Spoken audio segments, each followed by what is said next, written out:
Good morning, everyone. How's everybody this morning? Okay. Y'all got to come in at 8 o'clock prayer, because this morning the men's ministry had breakfast yesterday, and guess what? We had leftovers.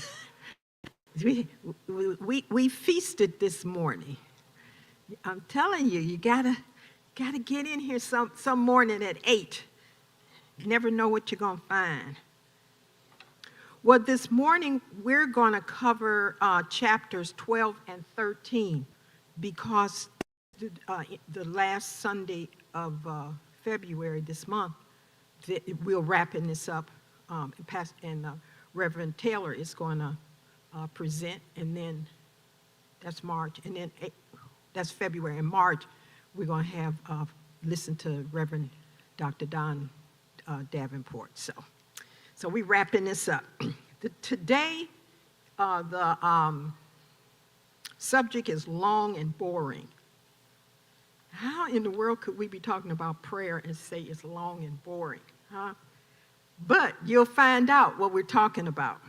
So, now when Daniel learned that the decree had been published, remember that decree, that no one could pray to any god but the king, okay. He went home to his upstairs room with the windows open towards Jerusalem. And 3 times a day, he got down on his knees and prayed, giving thanks to his God, just as he had done before. And Pastor Griffin is teaching this class, and he was on, I think, 3rd or 4th chapter. And he talked about the position facing, and Sister Emma said, well, were they facing east? And they weren't. He was facing Jerusalem. Why was he facing Jerusalem? Well, remember, that was his focal. That was his, Jerusalem he saw that as his goal. And so that's why he faced that way. So it didn't have any other meaning. I did a little research to come up with that. Few people pray with more consistency or intensity than Daniel. And what makes his persistence so remarkable is that he knew his dream of rebuilding Jerusalem wouldn't be fulfilled in his lifetime. Well, how many years did they say it was going to take? 70. And then the angel came back and said 77.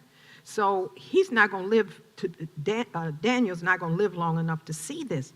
But he prayed towards the city that he knew he would never see with his physical eyes, but he saw it with his spiritual eyes. Daniel prophesied that it would take 70 years, and the angel came and corrected him and said, nope, it's going to take 77 years before this desolation ends. Daniel never stopped dreaming big or praying hard, because he was thinking the long game. He wasn't thinking of his lifetime. He didn't just look beyond the Babylonians' captivity to be the restoration of Jerusalem. He was looking even further into the future, to the first and to the second coming of Jesus. Daniel was thinking in terms of millenniums. Isn't that amazing that our prayers, we think in terms of hundreds of years, not hundreds of days, hundreds of hours, but hundreds of years. His prayers and the prophecy were the seeds of our salvation. We're reaping the blessings from Christ, from Daniel's planting. We today are reaping those. We are reaping those. That's powerful to just think that. Daniel knew his prayers wouldn't be answered for 70 years, yet he prayed with a sense of urgency. He drew circles, drawing circles often feels like the long and boring process. That's where we got that from. And it can be frustrating when we feel like we're just circling forever. We're praying forever for the same thing. You start wondering if God really hears you. Huh? Does he care? It's been so long. Sometimes the silence is deafening. What do you do to keep circling, to keep praying, even if it takes 70 years? Have you thought about that?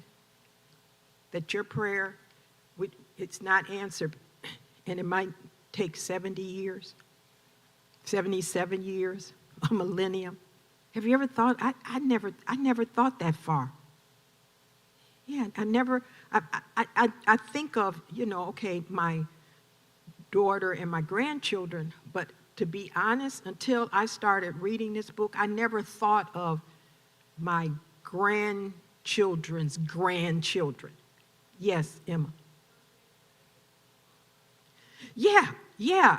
It's just, Emma said you don't think about it, but you keep on praying. You do, and so I just never put a number on it. I just never thought about it until I was reading this book, and then you go, oh, yeah, I guess I am praying like that. It's just, when somebody points out something to you that it's like, wow, this is amazing. That's when you just say, oh, God, you are awesome. Those are those little aha moments when you go, what? I'm praying for my grandchildren's grandchildren. Wow. Now, yes. Sister Corleen, can you give her the mic? Thank you. Good morning, Sister Bernice. I was going to say, yeah, you keep on praying, and then some things you see being fulfilled. Yeah, of course. Yeah. Yes. See, but don't forget now, what happened? The things we don't see fulfilled sometimes is where we get frustrated. We say, well, he's not listening to me. He's not answering my prayers. He just hasn't got around to it. Yes, it's not time yet. So, yeah.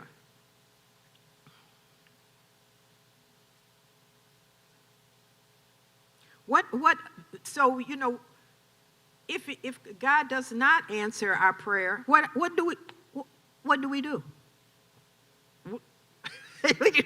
We don't have many. It's not like we got option 1, 2, 3, A. Option A. If this don't work, I'll go to B. It's no option. You just keep on praying. Give up on you. Yes. I was reading something the other day that brought this article that I was reading, and so they were talking about music, and that most people, most Christians, know music verses, the lyrics in a song more than they know the Bible, and how important it is that we also teach the music. We listen to why we should be listening to the music. Sister Corleen was sharing this morning when we were kibitzing downstairs about the young man on the bus. And she saw that he's, listening to music, and she perceives that as rap. And she asked him, have you ever listened to Christian rap? Sister Corleen, you go ahead and tell the rest of that story. It's your story. Well, we were standing at the bus stop, and so I asked him, because I was listening to my music, so I asked him, I said, do you listen to hip-hop? He said, yeah. I said, do you listen to hip-hop gospel? So then I played him some, and he said, okay, it's got the beat. Oh, the words, because the words were saying, Holy Spirit, lead me. Holy Spirit, guide me. And the praise was there. He said, oh, yeah, and it's got the beat, too. He said, that was Kirk Franklin. I said, no, it wasn't. It wasn't Kirk Franklin, but it still was gospel rap. Yeah. So see, sometimes I don't listen to rap. Not because I have anything against it. It's just not my genre of music. So sometimes, then that means I can pass judgment on something I don't like.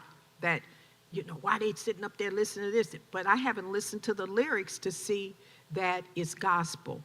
We have to meet people where they are. If we want to make disciples for Christ, we need to meet people where they are. We can't expect to get a baby and have it up running a marathon. The baby's still crawling, but you got to get up because we got the marathon to run. No. So how do we meet people where they are? That doesn't mean that you have to engage in many of the activities that you find offensive, but it does mean, well, give it a chance. Listen to it. What, Sister Corleen? They got gospel rap? And now we listen to it. I can turn around and say, well, you know what? It's not for me. But don't remember, we got all forms of jazz. There are those longtime jazz musicians, and some of them are so deep, it goes over my head. My brother loves Coltrane. I love Miles. See, I can't even understand. He said, yeah, he's out of the stratosphere. Yeah, he is, because I can't get it. But that doesn't mean I don't like that. I don't understand it. And I will, sitting with my brother, yeah, we can enjoy the different. So that's what I'm saying. When we are trying to reach out to others, we got to, don't have them come all the way across the bridge. Meet them halfway. Yeah. I just can't understand what they're saying, But I appreciate the fact that somebody thought of a way to reach the young people through the gospel rap. Mm-hmm. Yeah. They have. I know someone, and her son is going to a church, and the pastor raps. When I was in Mississippi with Common Ground Covenant Church, where Big John Perkins was the pastor, he preached, and then when he finished preaching, there was a young pastor there. His name is Smiley, and so Smiley would get up. He would be writing the whole time in his book, and he would get up and he would rap the sermon. So Big John has delivered the sermon, and then Reverend Smiley gets up and he raps it. John had more young people than he had old people. We old folks was outnumbered because he met their need. He met our need as well, and then we sat through the rap part of the worship. So it can work. Now, what has to happen is that I can't go in there and complain. Why we got to have him at the end? Why Smiley got to be up at the end and do that rap? See, if I want young people to come to church, I need to be the willow. I need to bend. I need to listen to some of the music, some of the even the style of preaching that's going to draw them in. Because as Pastor says, if we don't hear babies crying in the church is dying. Yeah. So we live in a culture that overvalues 15 minutes of fame and undervalues lifelong faithfulness. When I read that in the book, I thought, wow, that again makes you ponder that. We hear people that have been married 60 plus years. Then we got people that got married last week and they already, where is the value in the longevity? Maybe we have it backwards. Just as our greatest success often comes on the heels of our greatest failures, our greatest answers often come on the heels of the longest and the most boring prayer. That's something. But if you pray long and boring prayers, your life will be anything but boring.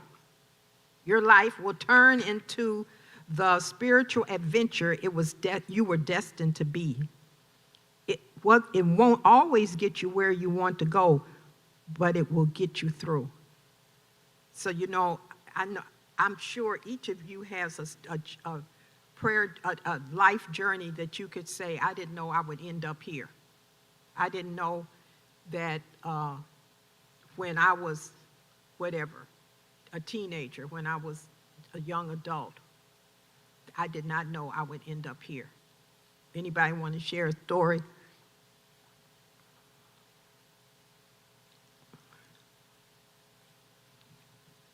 I had the opportunity last week to go to the travel clinic, and the nurse who was taking care of us, she made a comment, and then I said, "Oh, you grew up on the South Side?" She said, "Yeah, I grew up in the projects." And I was like, "Really? I did too." And she said, "Look what we have become." I said, "Yes, we are not a product of what people think Yeah. and say. There are morals and values that are placed in those family, in our lives. The next door neighbor could discipline you. Yeah. Anybody in the community could Yeah. discipline you. And then there was a shift. But yeah, so it was just quite interesting that she lived like literally 3 blocks away. Wow, that is amazing. Anybody else? Yes, Sister Corleen. I have a group of friends. We're all the same age. There's about 10 of us. We're 71 years old. So we were reminiscing, and we were talking about the different places that we traveled out of the country.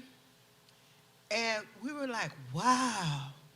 I grew up on Lake in California. They grew up in the projects and stuff. But it was like, wow, the places we've been and seen.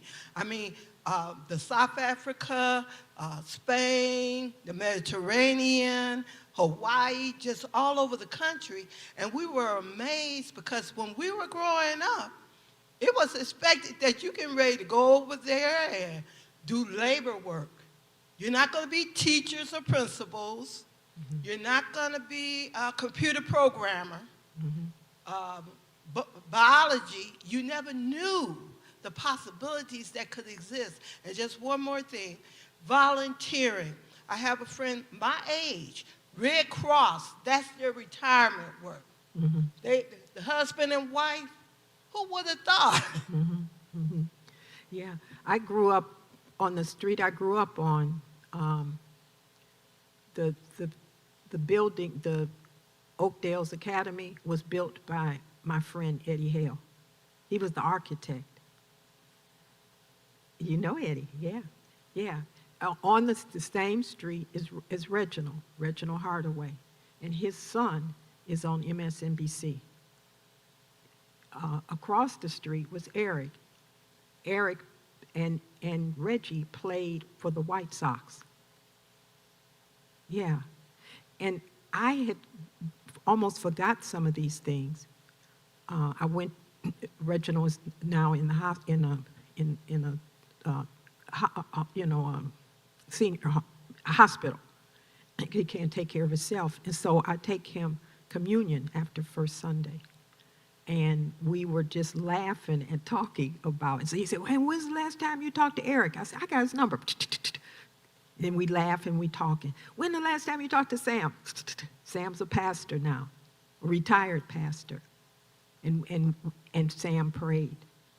And we were just all, kids that was on the block that just got into mischief, not trouble, but mischief. And who knew that we would end up doing all of the things that we end up doing.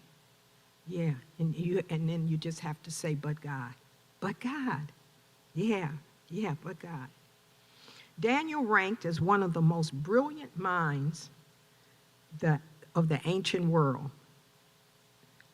He could explain riddles and solve problems unlike anyone in his generation, and no one could dream or interpret dreams like Daniel. What set him apart wasn't his IQ. The author calls it his PQ, his prayer life. Daniel prayed circles around the greatest superpower on earth. And because he got on his knees, he brought kings and kingdoms to their knees. When I read that in the book, So I just give myself now one day to listen to news. And I select who I'm listening to. And I'm trying to find black journalists that I can listen to. And so they referred to this person as the richest man in the world. And right now, the richest man in the world is running havoc on our things. And I sat down after listening to, listen to the news. So I don't listen to it all day. I just give myself, some snippets. And so I'm reading this, and in my brain is the richest man in the world and all the havoc, that chaos that's going on. And then I read this, that Daniel was set apart. And it wasn't his IQ, it was his prayer quality. Daniel prayed circles around the greatest superpower on earth at that time. And because he got on his knees, he brought kings and kingdoms to their knees. So you tell me why we cannot pray. Pastor Griffin is asking us to think of, pray big prayers, pray impossible prayers. Didn't Daniel pray an impossible prayer and brought this superpower to his knees? Daniel didn't do it. God did it. So we need to get out of ourselves and thinking how this chaos is making me feel, and just come on. We're going to pray those hard prayers. Lord, your will be done. We're not going to pray negativity. We're not going to pray for somebody's something horrible to happen. Lord, your will be done in this situation, because this is not of God. God is not a messy God. Daniel didn't just pray when he had a bad day. He prayed every day. He didn't dial up 911 prayers when he was in the lion's den. See, he already had prayers already stored up. He had this rhythm of prayer. He had a routine in his life, and prayer was his life, and his life was prayer.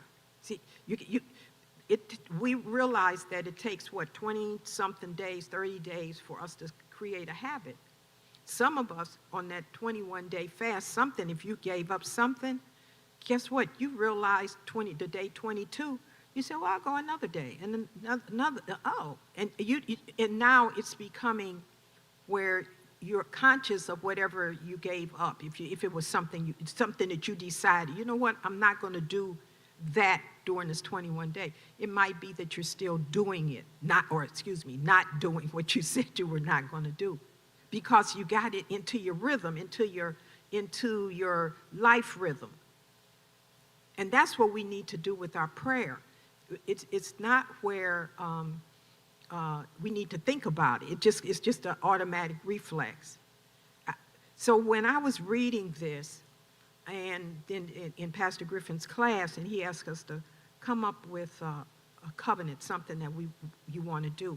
So when I'm reading this, and I said, well, Daniel prayed 3 times a day. From 2009 to 2014, I lived in a country where I can hear the call to pray 5 times a day. I don't care where I was in the country.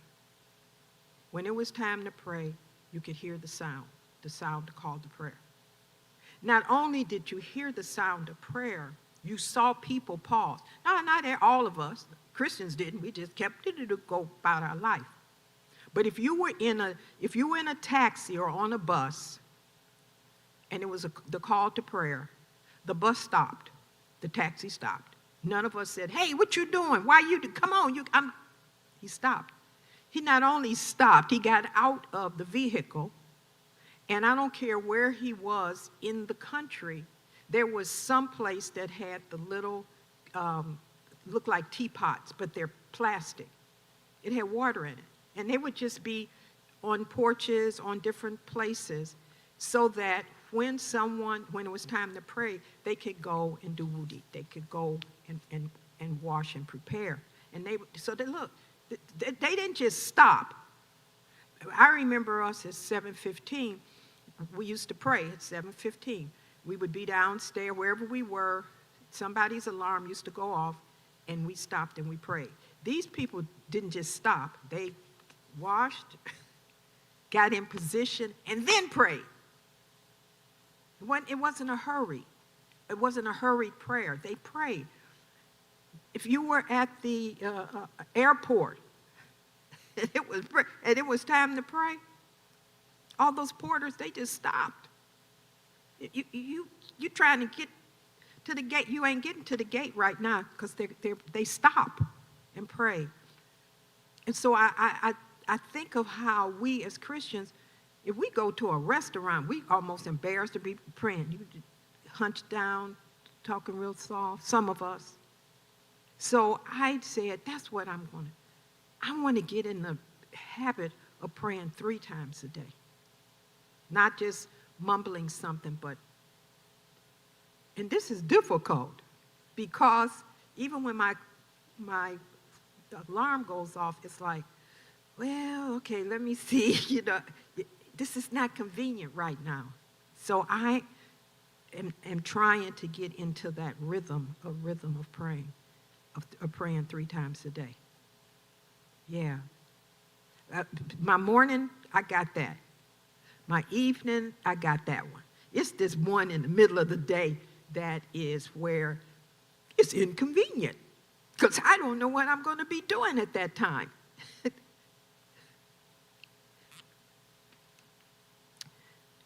Daniel prayed with a greater degree of intensity right before he was thrown into the lion's den. Of course, he's facing something. But the intensity was the byproduct of his consistency. He approached every situation, every opportunity, every challenge, and every person prayerfully. And it was this prayerfulness position that led to one of the most unlikely rises of power in political history. Now remember, do you all remember who Daniel was? He was a refugee. He was deported. He was not even a citizen of the country that he was in, and they made him the prime minister. He wasn't even supposed to be doing all of this. This is a story I want to tell you. This is not a biblical story, but it's got some biblical overtures. This is a quick story of Conrad Hilton. You can find it on page 149. I'm just going to give you the cliff notes. The stock market crashes in 1929, plunges America into the depths of the Great Depression, and most businesses were struggling to stay afloat. Among the struggling businessmen was the hotel man named Conrad Hilton. Americans weren't traveling, and hotels were suffering. Hilton had to borrow money from the bellhop to eat. He owns hotels, and he got to ask the bellhop, can he borrow some money so he can have a meal. He sees a photograph of the Waldorf Astoria in New York City in a magazine. He tears it out, and he writes these words on it, the greatest of them all. And he puts it under the glass on his desk. Every time that he would sit down, he saw that picture. Now, the Waldorf was the grand hotel. It had 6 kitchens, 200 chefs, 500 waiters, and it had 2,000 rooms. It had its own private hospital and railroad. This is the grand, and he named it the Queen. Every time Hilton sat down at his desk, he dreamed of owning the Waldorf. Every time he walked past, he tipped his hat. For 2 decades, he dreamed of owning the Queen. That's the nickname he gave her. Every chance he had to walk past, he tipped his hat. And during this time, he was growing. He had an impressive portfolio of hotels also. He had wonderful hotels. Finally, on February 12, 1949, 18 years after pulling that photo out of the magazine and writing the greatest of them all and putting it under the glass on his desk and tipping his hat every time he went past, he purchased 249,024 shares of Waldorf Corporation, and he crowned that his queen. The truth answer, so they wanted to know, he wrote his autobiography, and this is what he said in his autobiography. They want to know, how did you get your business sense? Where did this come from? He said from his mother. He said he learned, his mother had one answer for everything: pray. Pray. The final section of Hilton's autobiography is titled Pray Consistently and Confidently. He worked like it depended on him, and he prayed like it depended on God. Then this is what he said, the persistence pays off. This is what he said. This is a quote. In the circle of successful living, prayer is the hub that holds the wheel together. Without our contact with God, we are nothing. With it, we are a little lower than the angels, crowned with glory and honor. This was from Conrad Hilton. So, every time if y'all go to a Hilton now, you think about that. This man was a praying man. He got it from his mother. And remember, we talked about that a couple of weeks ago, about what we plant into our children. Okay. This is the author. I'm giving my disclaimer. The author feels like a physical position is an important part of prayer. He says that it's like a prayer within a prayer. Posture is to prayer as tone is to communication. If words are what you say, then the position is how you say it. And so he goes on to say, Scripture describes various positions of prayer: kneeling, falling prostrate on one's face, the laying of hands, anointing someone's head with oil. He thinks that physical positions help position our heads and our mind. So, I'm reading this, and y'all know Google is my friend, so I agree and disagree with him. What I mean is, I don't think that the position that I pray in is more important than the sincerity of my heart. Okay, so that's what I'm saying. And then I look at things. We raise our hands. We hear a song, or we raise our hands, we raise it, in praise. So we got this body language that we do. When the benediction is said, I always hold my hands this way. It's because I want to receive. I'm just, I stand and I want to receive the blessings that are being poured out. Now, that's not when I'm holding hands with each other, because, again, we hold hands and I am connected to someone that I may or may not know. And then, at the end, I can turn and give them a blessing, give them a hug and a blessing. So I'm not saying that position, because I'm a spiritual director, I'm a soul care practitioner, so I know that position helps, but I don't think it outrides something else. So anyway, so I'm Googling. Well, so what happens when, I don't know about you, when I Google, I'm going down a rabbit hole. It's taking me, whoa. Okay, so this is what I found out. I found out that many religions have positions of prayer, from sitting in silence to the way that we sit. I found one that you're supposed to sit on a certain side of your cheek. Okay, I didn't know that. Kneeling, bowing, folding our hands, facing Jerusalem, facing east. All those are ways, positions. For me, I think nothing is magical or mythical about the position that we choose to pray. I think it's our heart.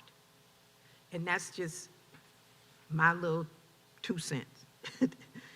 In our story of Daniel, it describes his prayer position. He prayed 3 times a day. He went upstairs. He got down on his knees. He opened the window towards Jerusalem. Even when prayer was outlawed, he opened the window. And maybe, who knows, maybe he prayed just a little louder as a rebellion. God can hear us with the windows open or shut. He can hear you if you're in the bathroom, the bedroom, the boardroom. God answer doesn't depend on where you pray or what position you pray in. He doesn't care if you face east, west, north, or south. No matter what position or direction you pray in, let it mirror your mental position, which is my mind is on him. Are you fully focused on God, or are you checking out the time? How many more minutes? I said I was going to pray 5 minutes. Is 5 minutes up yet? You got to watch to make sure. So prayer should not be an item on my to-do list. Prayer must be a spiritual discipline that you practice each and every day. Why? Because when the 911 situation comes up in your life, and you know they will, you got automatic reflex of to pray. Not only you're going to call somebody. You're going to call your accountability partner. You're going to call your prayer partner, your prayer warrior, and say, pray for me. Pray for me. Anybody have a position of prayer that they feel they favor over another?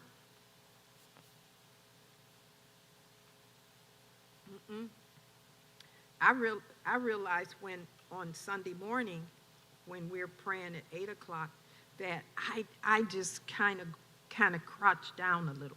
It's like I'm in my little cubicle.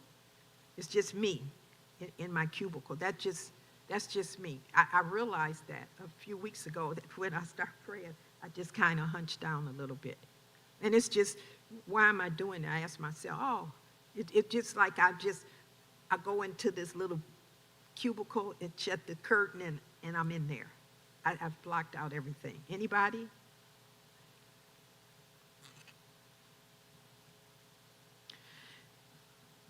It kind of depends on what's going on. For me, I just close my eyes gently because it's something I can do anywhere, anytime, any place. Yeah. Or sometimes, Yeah. I find that it also helps to recenter me too, especially when I'm in a stressful situation or having to make some stressful decision making. Yeah. It's just to close my eyes. It's almost like it's just, okay, it's me and you, Lord. We Yeah. got to have a conversation.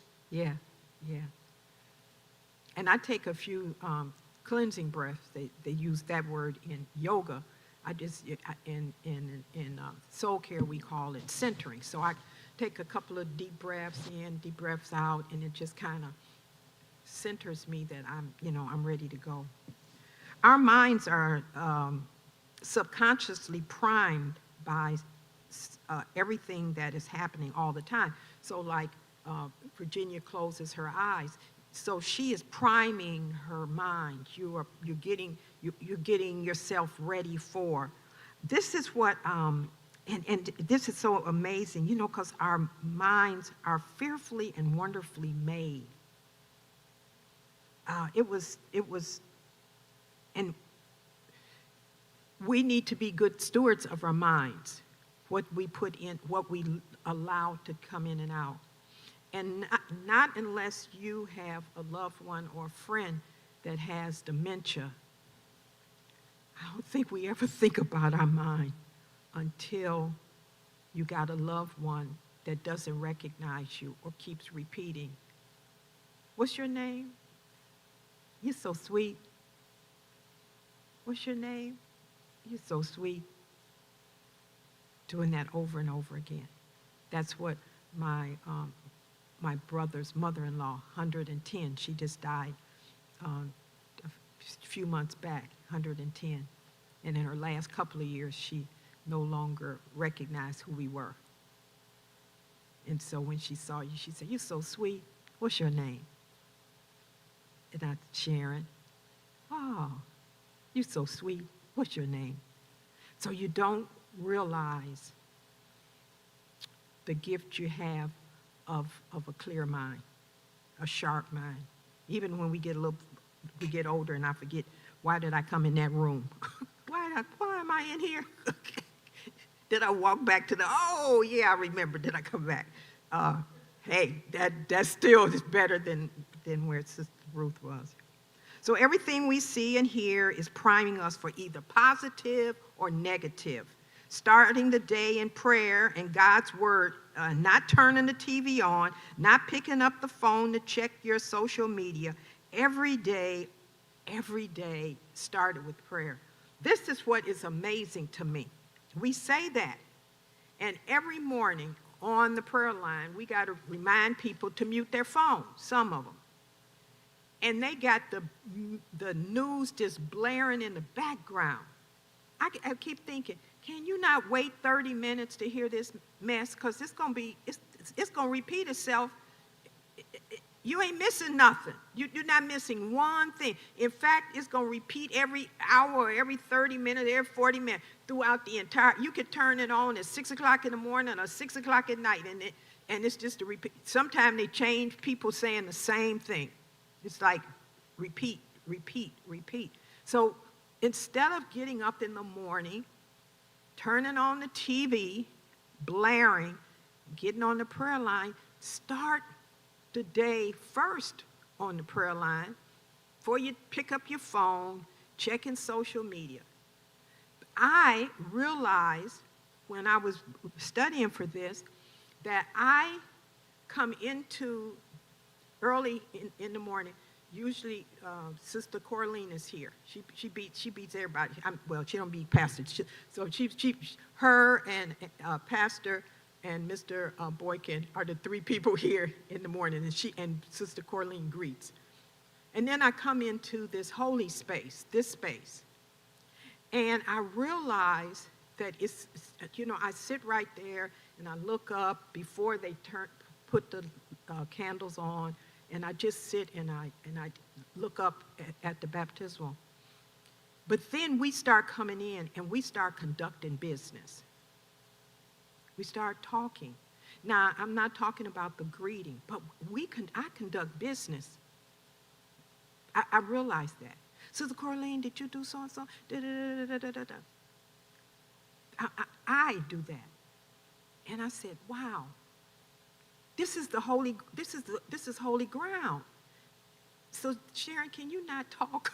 Can you not conduct business for 30 minutes? Just a greeting and that's it. To center yourself, to remember why you came here. That's me. And so I realized that what made me realize it was the story of when Jesus went into the temple and he turned the tables over. It's like, wow. I can see where he came in and said, man, these people, this is holy ground and y'all in here doing all this stuff. Flip the table over. So is that possible that we could just come into the sanctuary? That's what it's called, the sanctuary. Is that Sister Cheryl? No, okay. So, getting our hearts centered. God should be the first thing that we do in the morning. No TV. This is something else that the author said, and we're almost out of time.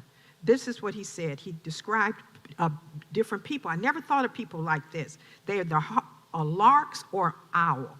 Owls are just getting started when the rest of the world is winding down. Those late night folks.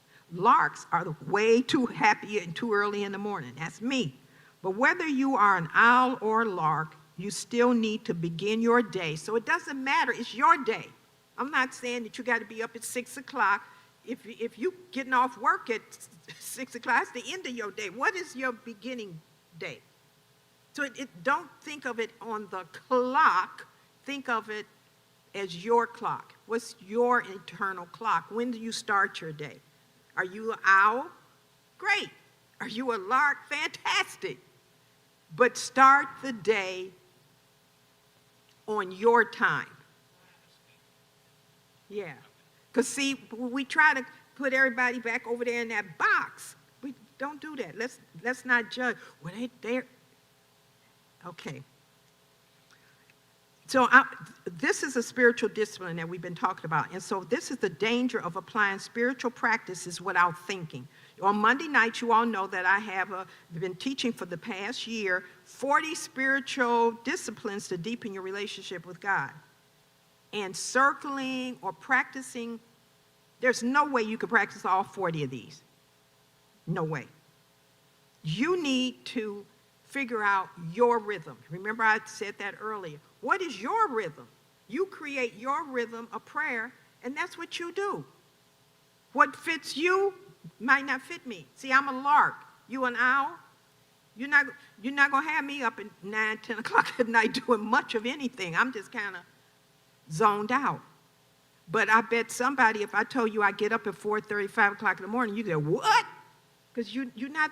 So don't put, I'm not putting me in your owl box, and so I'm not putting you in my lark box, if that makes sense. Find your rhythm, and then you stick to your rhythm. I'm going to end with this. Prayer isn't a sentence that begins with "Dear Jesus" and ends with "Amen." Doesn't matter if your eyes are open or shut, sitting, standing, kneeling, if you're saying words or if you're silent. All that matters is that you are praying. That's it. Doesn't matter the position you're in. Doesn't matter if you say it out loud. Doesn't matter what time of day. Just do it. Okay. Thank you, everybody.